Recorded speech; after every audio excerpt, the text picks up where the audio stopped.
төвүүдийг эгшин зулж мартах учиргүй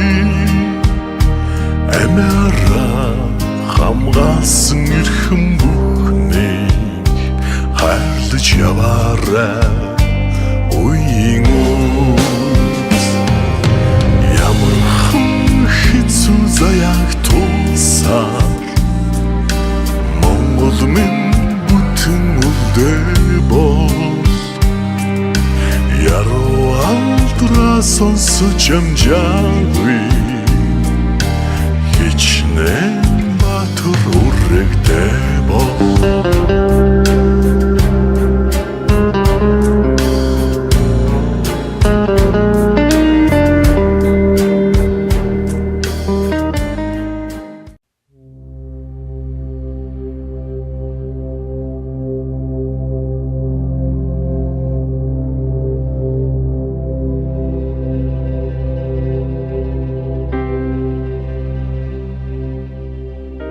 Сайн байцгаана уу түүхийн жимэр нэвтрүүлэг Монгол улс бүгд найрамд хятад улсын хилийн 123 дугаар сүлдэт багны энэ дэргэдээс энэ өдрийн мэндийг та бүхэндээ хүргэж байна.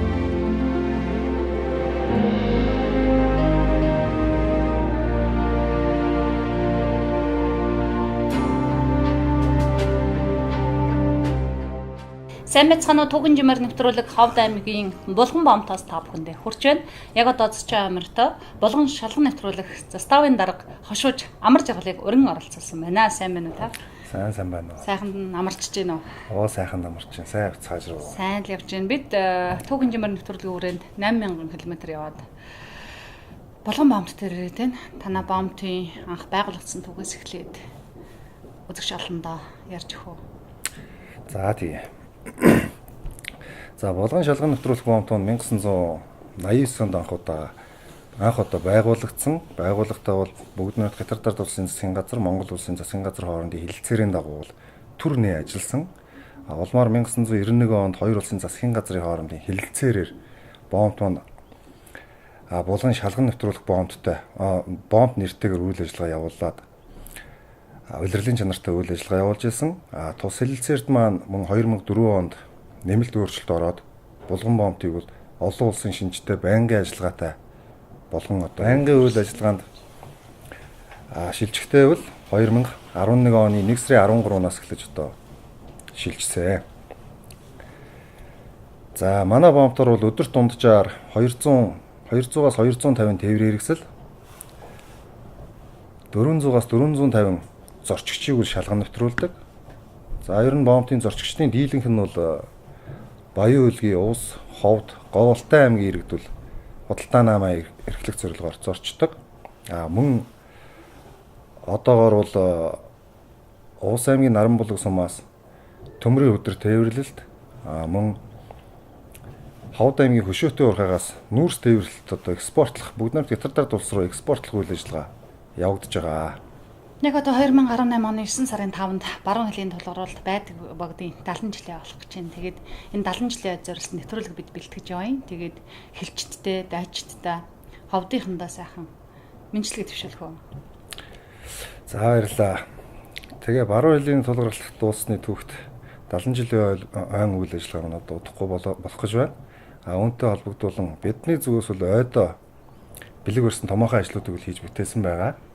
Мөн дээрээс нь бид нар зөрчил дутагдalgүйгээр ард иргэдтэй түргэн шуурхаа үйлчлэх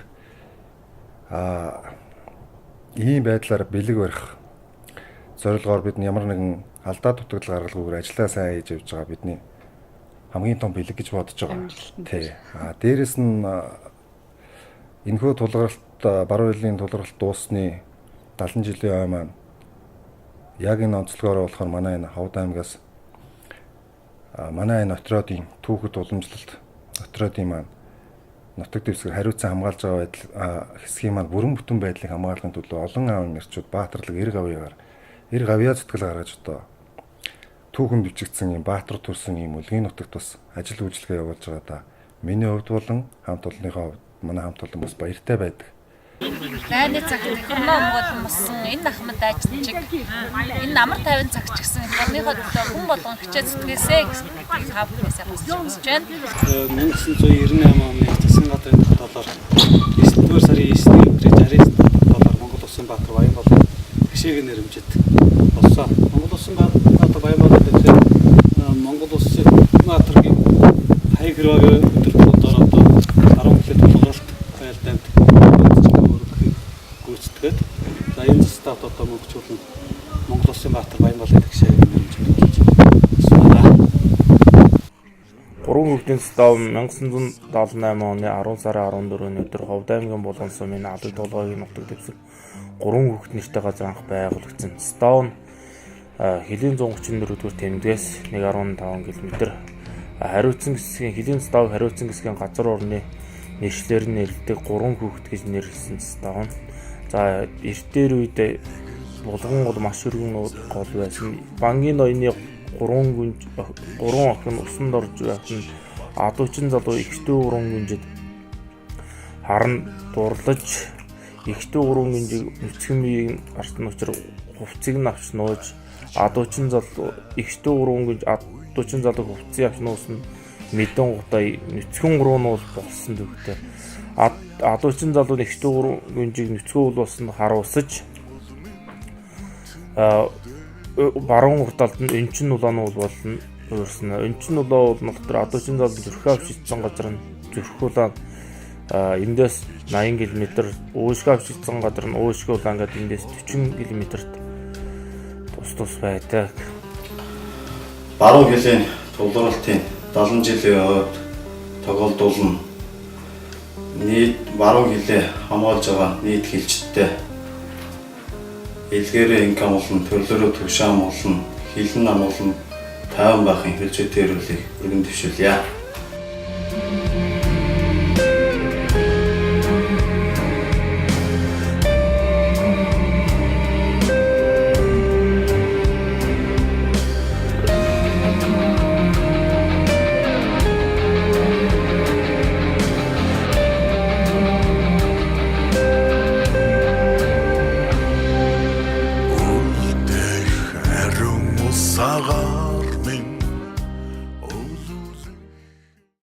Бид 1948 оны 7 сарын 8-ны өдрийн эрэлхэх хөвгүүдийн амьсаа алдсан энэ одоо өндөрлөг дээрээс үзэгч алантайгаа нэвтрүүлэг эхэлж байна. Юуны өмнө энэ баатарлаг тултааны талаар яг энэ 70 жилийн өндөрлөгөөс түүхийг нь яриул. Тэгээ 1948 оны 7 сарын 8-ны өдөр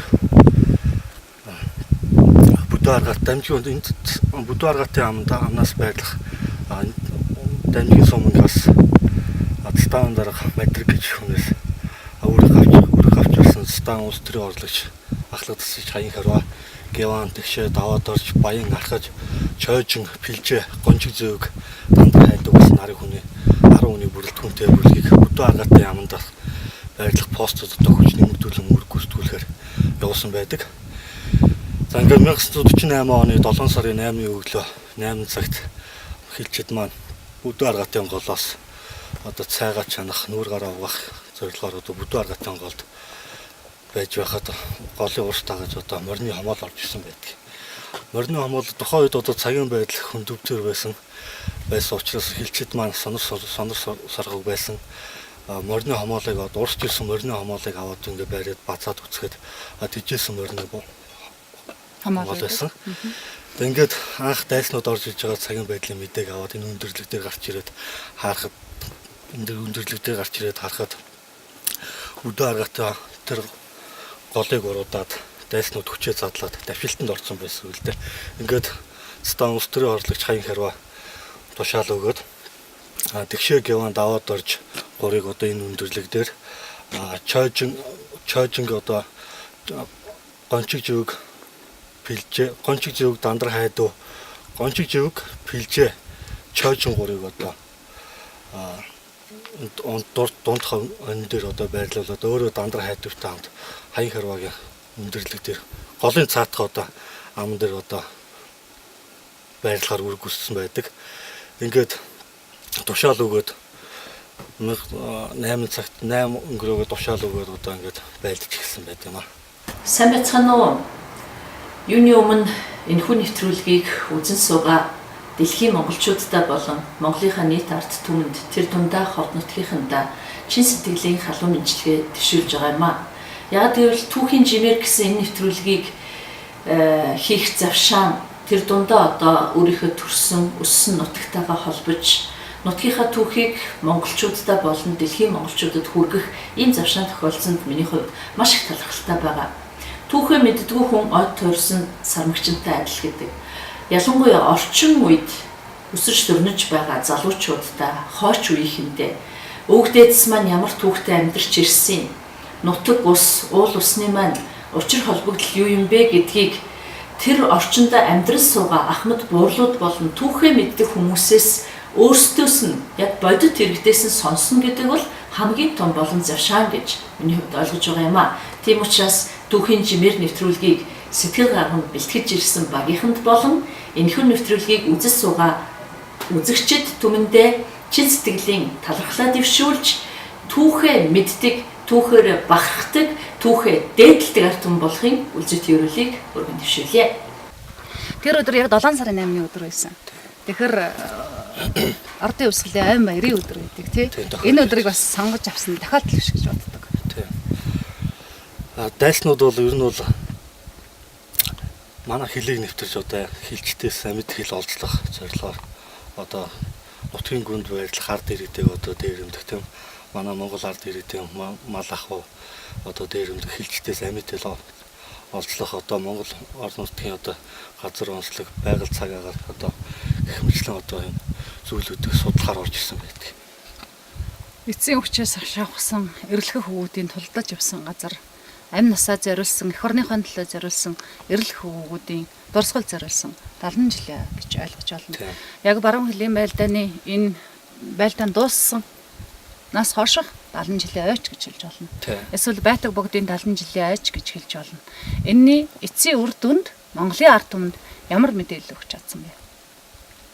Эцсийн үр дүн нь бол Монгол улсын бүрэн бүтэн байдал, хүнсний аюулгүй байдал тусгаар тогтнол. Их л одоо бид бүхэнд үлдээсэн дээ. Ингээд үүнээс хойш 70 жилийн хугацаа өнгөрсөн байна. Бид бүхэн өнөөдөр тэр эрэлхийг хэлжтэй бүлээн ам халуун цусаар болцоо одоо энэ газар орны одоо хамгаалж явж байгаа хойч одоо залгамж халаа болсон хилчид бос нэгүүд одоо бахархаж байна.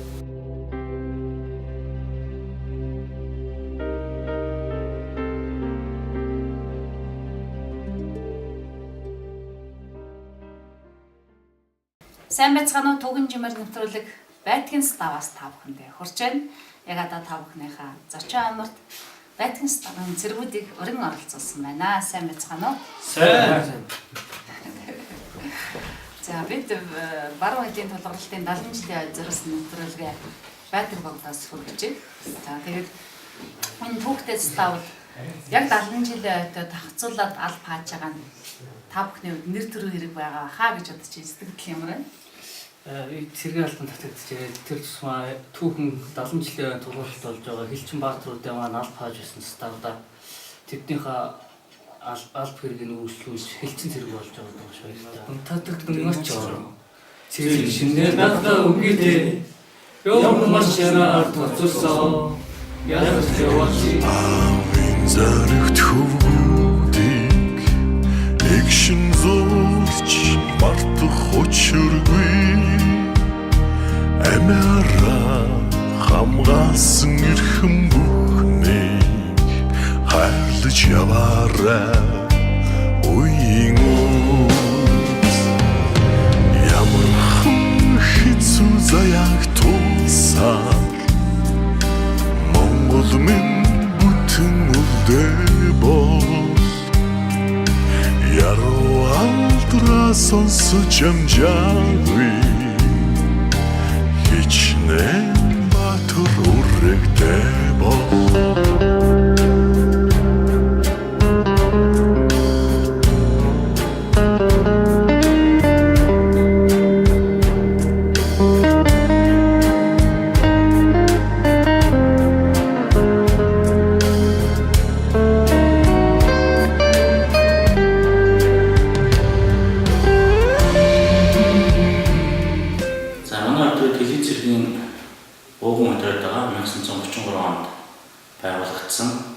Байлдааны хавийн хотод цэргийн алт алтан медальт Монгол Улсын баатар аймгийн генерал Батын Доржийн нэрэмжит энэ өдрөд байгаа. За энэ жил өдрөдийг онцлогтой байна. Яг онцлогтой байна гэвэл 1940-с 1948 оны хооронд баруун хил дээр болсон зэвсэг тулгуур дуусны 70 жилийн тохиож байна. За Монгол Улсын засгийн газрын тогтоол 214 тогтоолоор за баруун хил дээр болсон 48 онд зэвсэг тулгуур дуусны 70 жилийн ойг тэмдэглэн өнгөрүүлэх талаар тогтоол гарч үүний хүрээнд өдрөдийн хамт олон за мөн баруун хил хязгаарт ажиллаж амьдарч байгаа. Тэгээд за сум орон нутаг юм удирдлага зарцаа ажиллагатай байгууллагууд маань энэхүү ойг өгсөн олон төрлийн ажлуудыг бүтээн болон явуулж байна.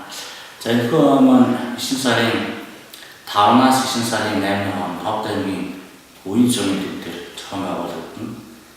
За мөн одоо Ховд аймгийн төв болон Улаанбаатар хот, Ховд аймгийн төвүүдэд энэ 70 жилийн ойтой холбоотой баярын одоо үйл ажиллагаанууд 9 сард багтаж зохион байгуулалтанд явуулж дуусна.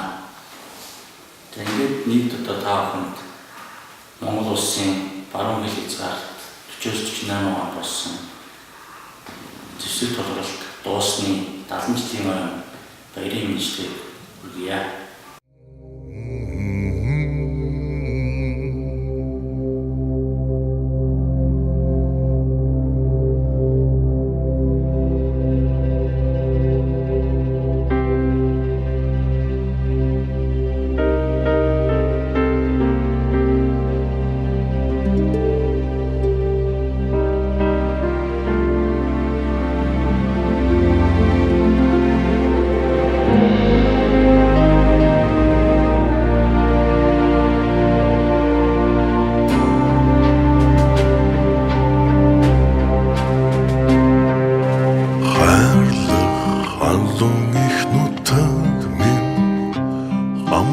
Явах ёстой эрхчлөө томхоглон зарлсан тусгаар тогтнолоо хайрлаж яваарай үеийн үед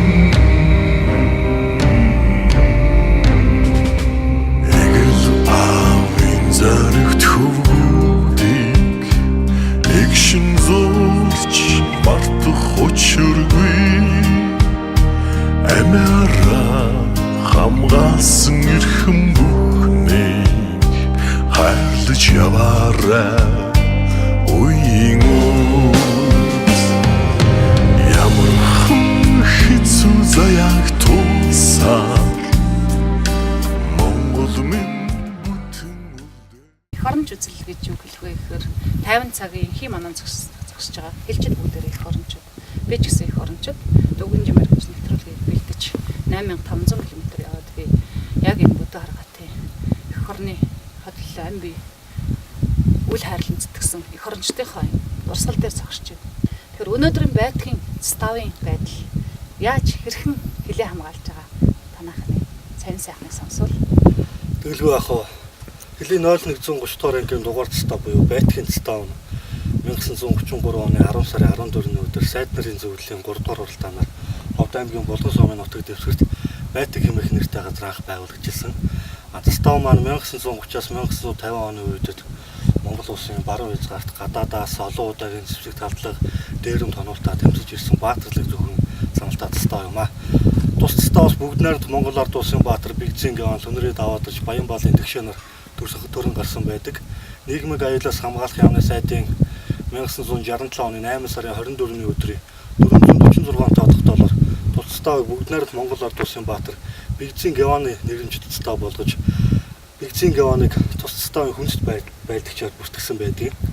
1953 онд Хэлийн зэрэг татан буугдах үед манай цэстаа пунктын хэлбэрээр хил хамгаалтыг өдөртөн зохион байгуулж 1966 онд Хэлийн зэрэг дахин байгуулахад үед пунктын хэлбэрээс цэстааны үйл ажиллагаанд шилжин өнөөдрийг хүртэл энэ хил хамгаалах үйл ажиллагааг нэр төрдөөр гүйцэтгэж байна да манай цэстаа.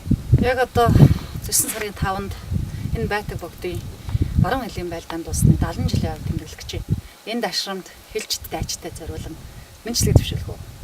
Тэгэлгүй яах вэ? Баруун хилийн тулгуурлалтын 70 жил дууссан одоо түүхт яруу алдарт 70 жилийн байгаа болж байгаатай холбогдуулан манай Өтрөөдийн бие бүрэлдэхүүн 2017 оноос хойш их бүтээн байгуулалтын ажлыг тусгай төлөвлөгөөний дагуу хийж гүйцэтгсээр байна. Үүний тод жишрэл нь бол 2017 онд одоо манай Байтгийн цэцтэй Өтрөөдийн төвийн бие бүрэлдэхүүн маань одоо ирж бүрэн засвар хийлээ. 2018 оны 6 сараас хойш одоо бид бүхний одоо энэ зогсож байгаа Бүдүү аргатын гол дах Баатруудын өшөөний одоо энэ цогц сулбарыг хийж бүтээн байгууллаа. Цаашид одоо энэ Бүдүү аргатын гол байрлахын Баатруудын өшөөг Ховд аймгийн хэмжээнд заавалч үүсэх ёстой одоо байгалийн дурсгалт газруудын нэг болгон одоо хөгжүүлсээр ажиллаж байна. Маастаар бүрэлдэхүүн. Ингээд Хилийн 0130 дугаар ангийн Байтгийн стафтай одоо ажил амьдралаа холбож ирсэн үе үеийн ахмад хэлчид түүний төрөл төрөсөд үр хөвгөд одоо хил хамгаалалт байгууллагад ажиллаж амьдарч байгаа нийт бие бүрэлдэхүүн хамт олондоо цаашдынх нь ажил амьдралд эрүүл энх хамгийн сайн сайхан бүхний хүсэн өрөөгөөд баруун хилийн тулгуурлалт дуусны 70 жилийн түүхт яруу алдарт ой мэдлэгийг Хилийн 0130 дугаар ангийн бие бүрэлдэхүүн хамт олонны нэрийн өмнөөс болон Хилийн 4-р цэцтэй бие бүрэлдэхүүний нэрийн өмнөөс хүргэж байна. Түүхийн жимээр нэвтрүүлгийг санаачлагч Сэгтэх групп. Манай групп нь Австрал, Тайвань, Оросын улбаны улс, Америк нэгдсэн улс, Герман, Чех, Унгар, Сингапур, Хятад, Солонгос зэрэг орнуудын мэргэжлийн байгууллагуудад хамтран ажиллаж, гэрээт дийлэр, борлуулагчийн үүрэг гүйцэтгэж, өндөр хөгжилтэй орнуудын сүүлийн үеийн дэвшилтэт техник технологиг нэвтрүүлэн ажилладаг камер, тохиолдол хамгаалалтын групп юм. Бүтээн байгууллагуудаас дурдвал Улаанбаатар хотын инх тайвны өргөн чөлөөний замын хөдөлгөөн, хэв журмын нөхцөл байдлыг хянах камерын систем, Дархан хот болон Багнуур дүүргийн цагдаагийн хяналтын нэгдсэн төв, Улаанбаатар төмөр замын харьяа вагон депогийн засвар үйлчлэгний төв, татах эсгүүдэд хяналтын камерын систем, Баянгор, Сэлэнг, Говьолтой аймгийн төвийн камерын хяналтын систем, Баянгор аймгийн төвийн камерын нэгдсэн хяналтын системийн өргөтгөл гэх мэт олон бүтээн байгуулалтыг хийсэн юм.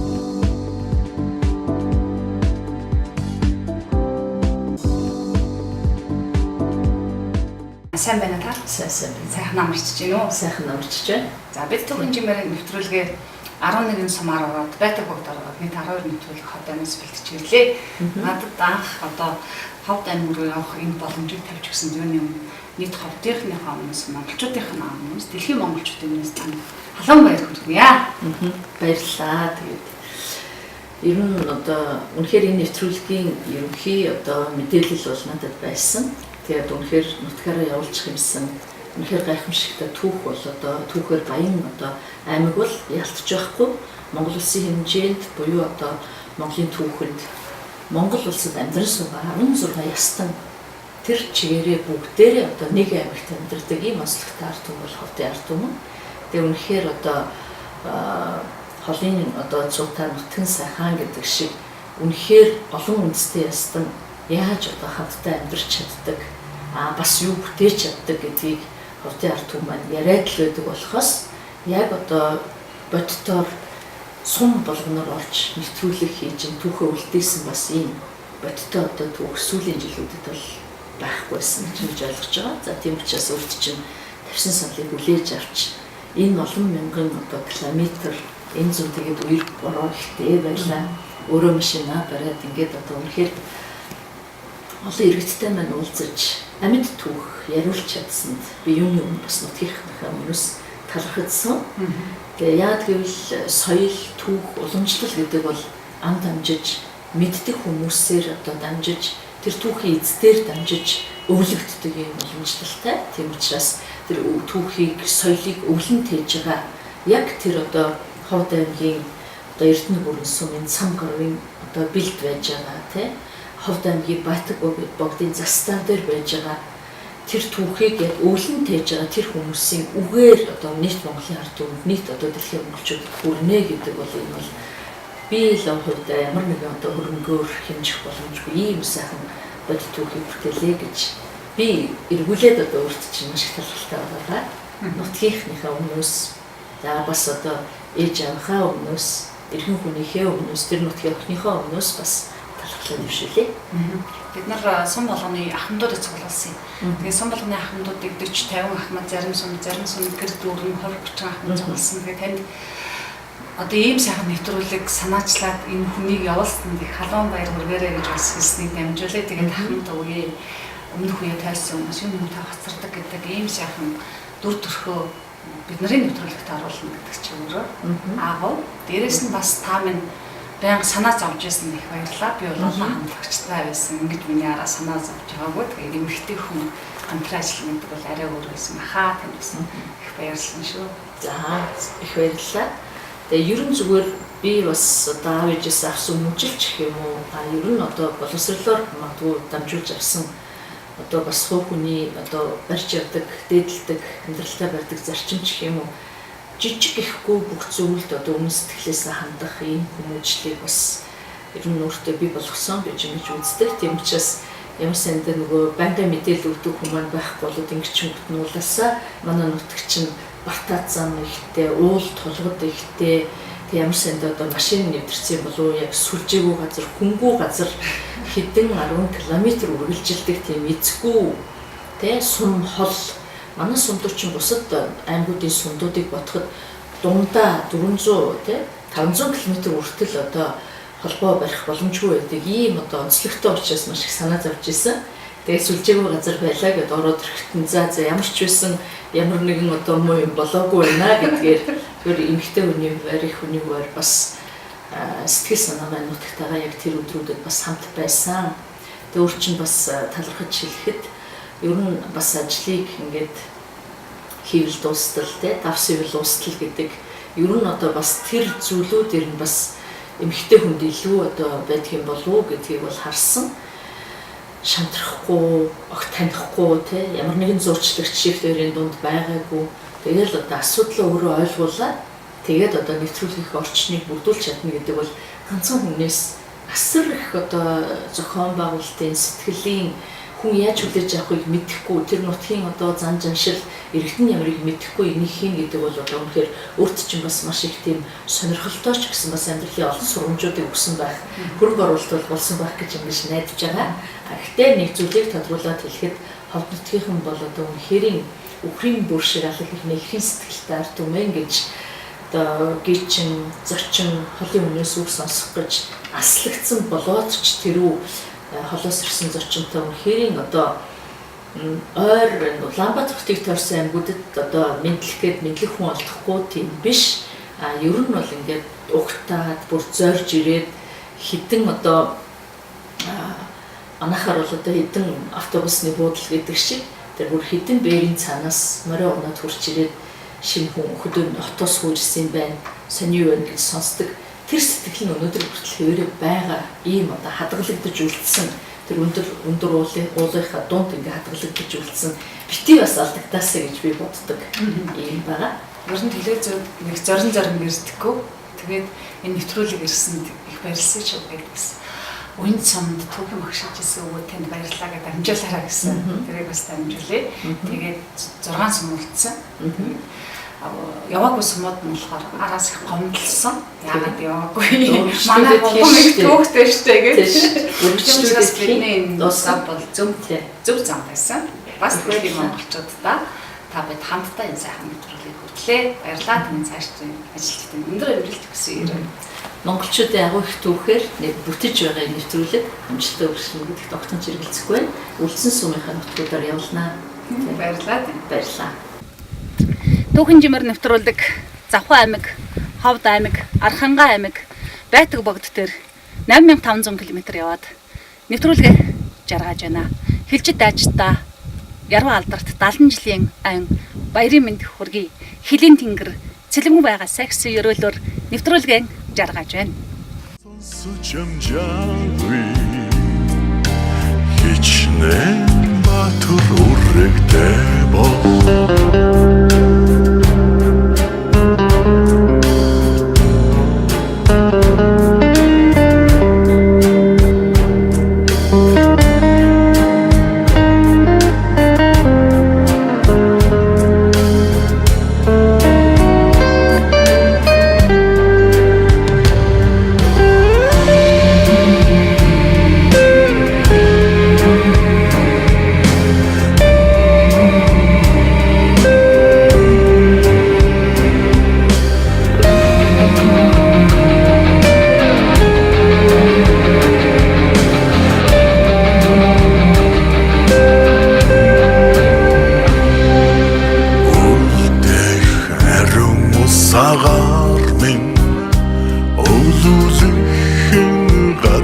чороо минь мандаж байх ёстой төрийн далбаа хайрлаж яваарай уян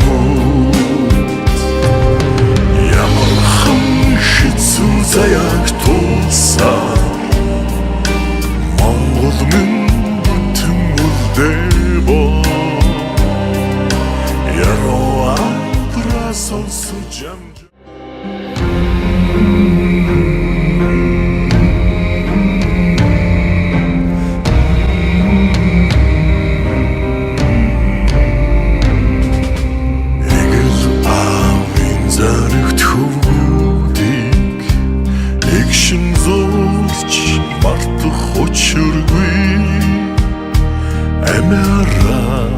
хамгаалсан эрхэм бүхнийг хайрлаж яваарай уян ямар хэцүү заяаг тулсаар Монгол минь бүтэн үлдээбол яруу алдраа сонсож амжаагүй хичнээн баатар үрэгтэй